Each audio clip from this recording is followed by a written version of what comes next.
oprimidos pelos pobres, os marginalizados, os excluídos, os enfermos.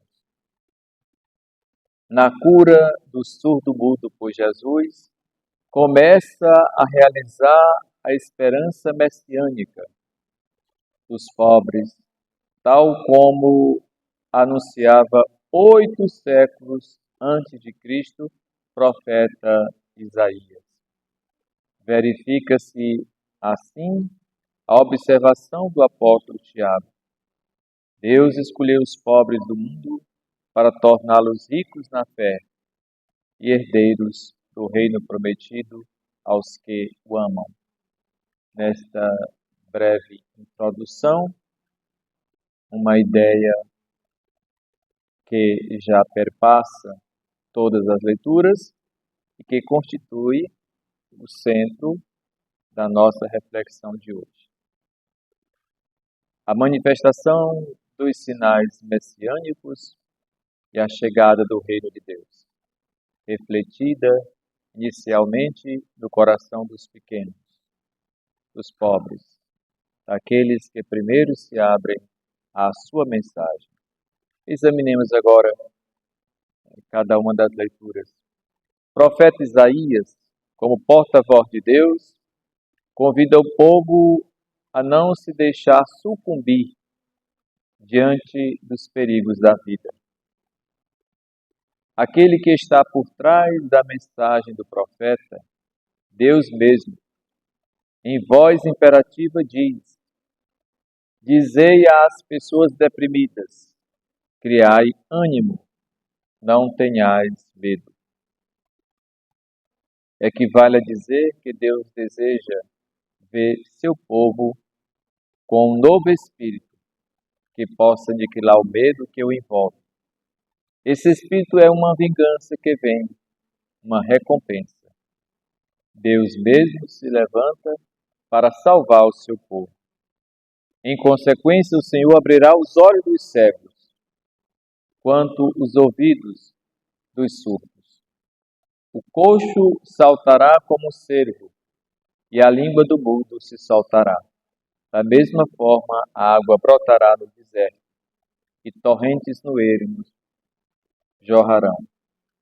Tudo o que parece impossível acontecer, agora acontecerá. A terra árida se transformará em lago, e a região sedenta em fontes de água. Trata-se de uma verdadeira reviravolta escatológica, profética, a partir do momento em que o povo acolher e praticar a mensagem de Deus na sua vida. É o dinamismo próprio da palavra, é o efeito extraordinário da palavra na vida e no coração daqueles que se abrem à vontade de Deus e se deixam por ela transformar. Contudo, é necessário crer na palavra de Deus e esperar que Ele venha em favor de sua gente. O povo, de sua parte, deve crer e não temer. É aquela confiança intermitente que devemos ter em Deus em todos os momentos de nossa vida, para que aqueles sinais a que faz referência o profeta Isaías se realizem também em nossa vida. Claro que no tempo de Jesus, como logo veremos no Evangelho, esses sinais se manifestaram de maneira esplêndida. Mas a partir daquele momento até hoje, estes sinais, em razão da nossa fé, devem se manifestar na mesma proporção ou maiores. No entanto, requererá de cada um de nós uma fé sempre solícita, uma fé sempre aberta, uma fé sem hesitação. Não uma fé cega, manipulada, mas uma fé esclarecida, com embasamento racional, que nos firma diante das investidas do mal, que por sua vez tem o seu poder contaminador também. Na segunda leitura, amados irmãos e irmãs, Tiago está à frente da comunidade de Jerusalém, dividida entre ricos e pobres. Os ricos menosprezam os pobres. Essa aversão crescente contamina a fé e dilacera a comunidade. Por isso, o apóstolo recomenda que, pela fé em Cristo, não haja acepção de pessoas. Ele apresenta uma casuística. Vejamos, numa assembleia, possivelmente eucarística, está um rico bem vestido, com o anel do dedo, símbolo do poder, e um pobre com sua roupa surrada. O escritor sagrado diz: e vós, referindo-se aos cristãos daquela comunidade, que dedicam maior atenção ao que está bem vestido, em detrimento do pobre deixado de pé, enquanto o rico se senta, faz assim, com sua postura, uma discriminação. Com base nesse caso, o apóstolo questiona: não fizestes assim discriminação entre vós? Queridos irmãos, escutai, não escolheu Deus os pobres deste mundo para serem ricos na fé e herdeiros do reino que prometeu aos que o amam?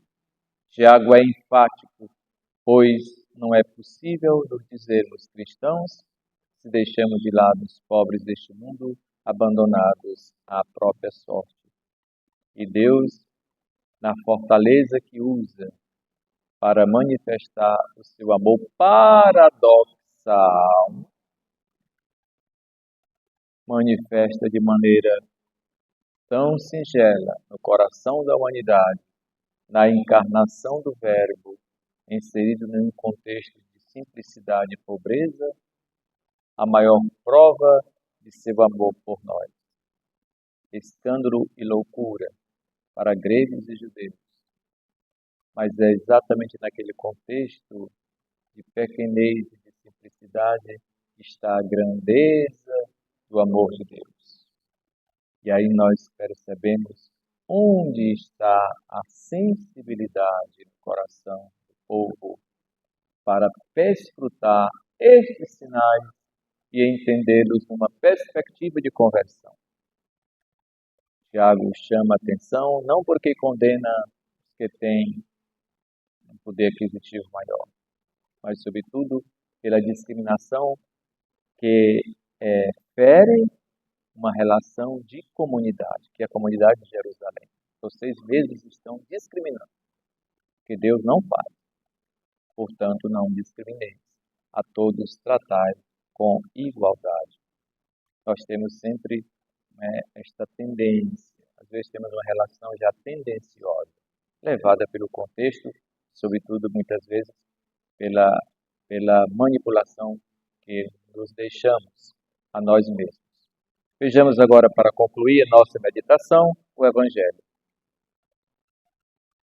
Olhemos agora para o Evangelho e extraiamos dele as lições, ensinamentos para a nossa vida. Comecemos, portanto, a ver como se apresenta no Evangelho. Jesus socorre um mudo surdo. Trata-se de um destes que, especialmente na antiguidade, na falta da forma assistencial, são os verdadeiros marginalizados. Um daqueles que são deixados viver perenemente encolhido na porta de casa. Um verdadeiro trapo humano. Jesus não se limita a pousar-lhe a mão na cabeça e a dizer: coragem. Dar-lhe uma bênção, como lhe pediram os que o haviam levado, para depois continuar seu caminho apressadamente. Não.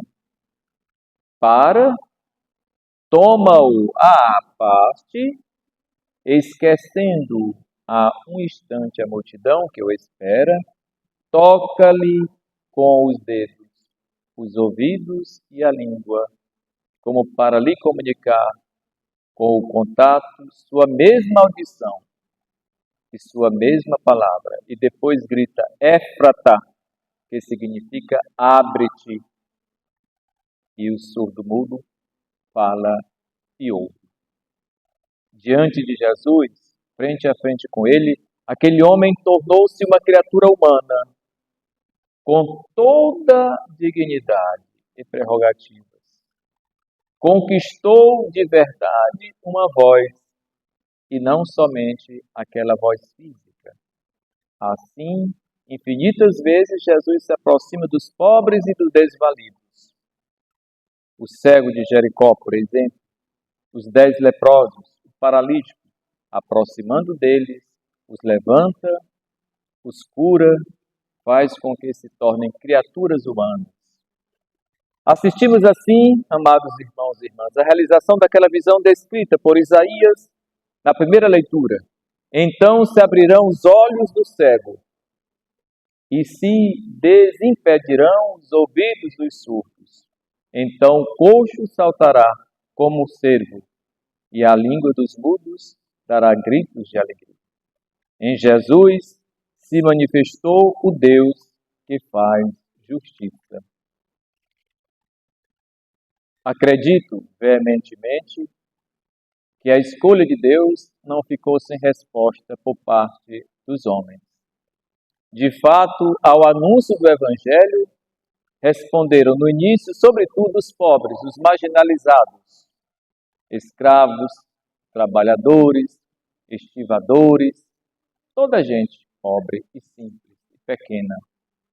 Vede, meus irmãos, o grupo dos eleitos, diz o apóstolo, não há entre vós muitos sábios, humanamente falando, nem muitos poderosos, nem muitos nobres. Também hoje é aquela incontável multidão de pobres que se chama terceiro mundo, que melhor do que todos responde ao anúncio do Evangelho. Há no coração dos pequenos, dos grandes cinturões de pobreza da humanidade e das nossas cidades, uma solicitude singela pelo amor de Deus. Muito embora não se descarte sempre a resistência e a fabricação de pessoas totalmente iludidas pelo consumismo também nesses lugares. Há no mundo outras forças que também afirmam que escolhem os pobres. Tornou-se, portanto, necessário definir bem em que consiste a escolha dos pobres feitas por Jesus, e em que se distingue de qualquer outra. A escolha de Jesus é uma escolha primeiramente religiosa. Também se tem consequência bem precisa e profundas do plano social e político, que envolve o ser humano por inteiro. Jesus resgata o homem na sua realidade integral. Tira-o de uma situação de abandono, de esquecimento, porque o seu coração acolheu a sua palavra e deu-lhe crédito. Os que possuem recursos ou poderes propriamente, podem sim, em seu processo de vida cristã, se o são, terem um coração simples e humilde. E nós sabemos como isto já se manifesta quando se dá na relação de patrão e empregado, quando isso se dá no plano comunitário, quando isso se dá também no plano religioso. Basta olharmos os Atos dos Apóstolos, que vendiam o que tinham para suprir a carência de alguns necessitados. Esta sensibilidade, amados irmãos e irmãs, que está no coração dos pequenos e simples, e que também está no coração de cada homem e cada mulher de boa vontade, que prescruta os sinais de Deus e o responde no contexto da sua existência. Que o Senhor nosso Deus nos ajude nessa nossa caminhada, a amarmos os pequenos, a nos tornarmos pequenos, humildes, para estarmos sempre a serviço do Reino no mundo em que vivemos.